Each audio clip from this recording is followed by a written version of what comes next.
JD রান্নাঘরে আপনাদের সবাইকে স্বাগত। আজকে রান্না করব পটল চিংড়ি। এই যে পটলগুলোকে এরকম করে খোসা ছাড়িয়ে এরকমভাবে কেটে নিয়েছি। এই যে আলুগুলোকে এরকম করে কেটেছি।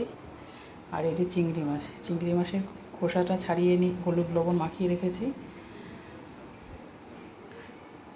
আর এখানে মশলা আদা রসুন পেঁয়াজ আর পোস্ত পেস্ট করে নিয়েছি, আর হলুদ গুঁড়ো জিরের গুঁড়ো। কড়াইটা গরম হয়ে গেছে, এবার তেল দিয়ে দেব।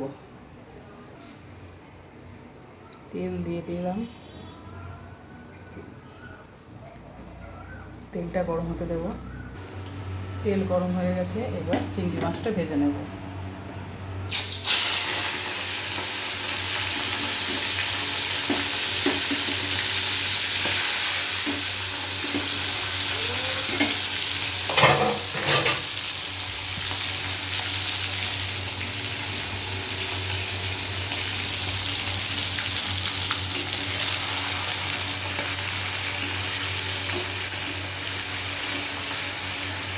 চিংড়ি মাছের খোসাটা ছাড়িয়ে নিলে চিংড়ি মাছটা খেতে ভালো লাগে, খোসার সমেত ভালো লাগে না,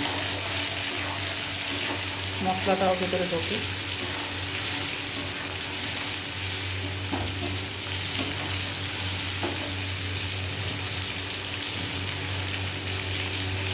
চলো চিংড়ি মাছটা ভাজা হয়নি। এই যে চিংড়ি মাছ ভাজা হয়ে গেছে, এবার এই মাছ ভাজার তেলে পটলটা ভেজে নেব।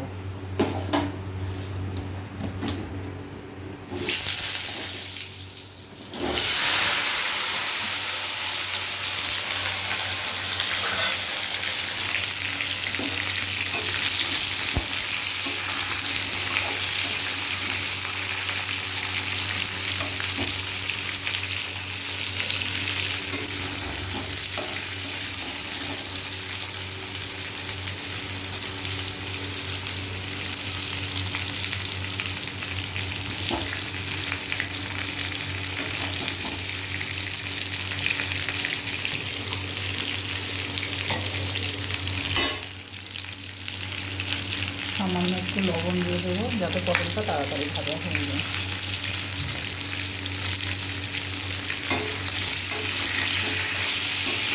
লবণটা দিয়ে দিলে একটু নরম হয়ে যাবে, ভাজাটাও তাড়াতাড়ি হয়ে যাবে।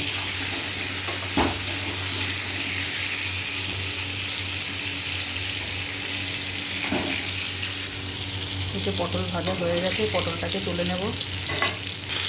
এবার এই যে আলুটা দিয়েছি, আলুটাকে ভেজে নেব। আলুটাকে ভেজে তুলে রাখবো। তারপরে তেল তেলে মশলা কষিয়ে পটলটাকে দিয়ে দেবো। আলু ভাজা হয়ে গেছে, আলুটাকে তুলে নেব।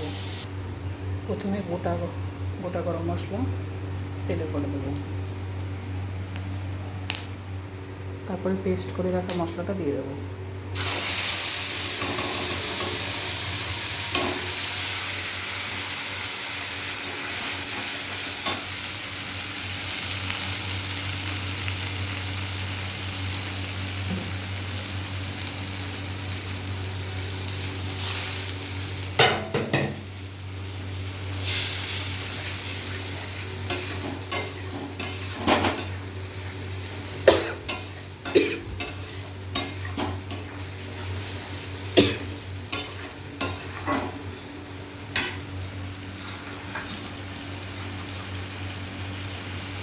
পরিমাণ মতো হলুদ গুঁড়ো,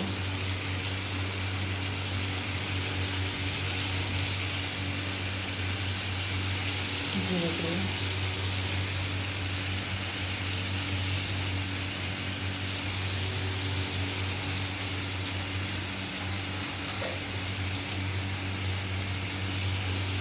স্বাদ মতো লবণ।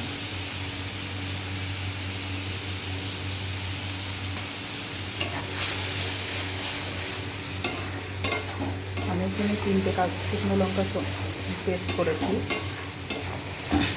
আপনারা চাইলে বেশিও দিতে পারেন, যে যেমন ঝাল খাবেন সে তেমন ঝাল দেবে।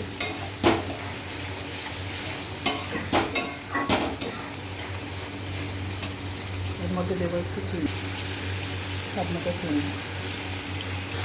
এবার দিয়ে দেবো একটু মিট মশলা।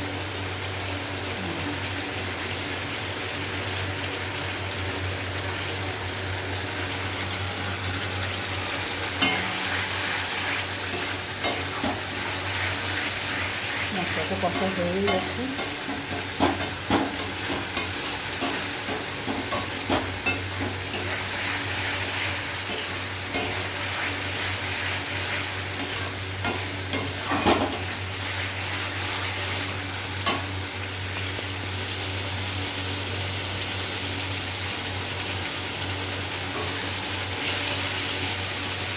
এবার ভেজে রাখা পটল আলুগুলো দিয়ে দেবো এর মধ্যে।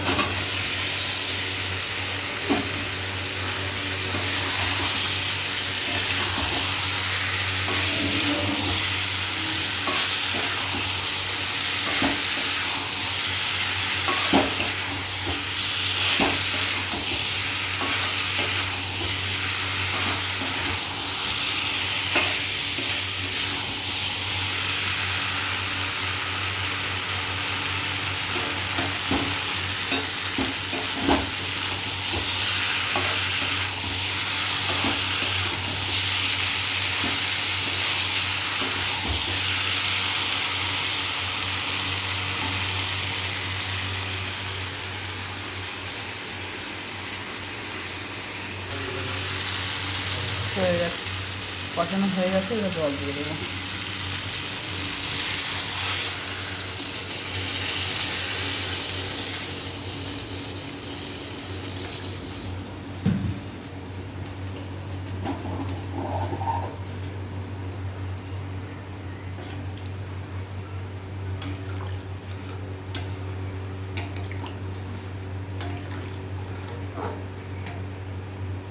ঝোলটা ফুটতে থাকে। হয়ে গেছে পটল চিংড়ি, এবার নামিয়ে দেবো। একটু ঝোল ঝোল রেখেছি।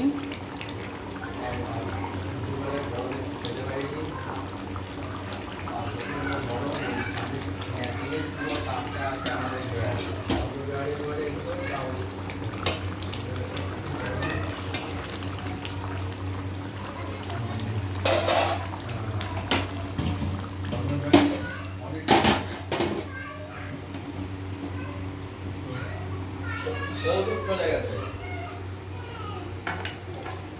ওই লোক চলে গেছে, অসুস্থ হয়ে গেছে।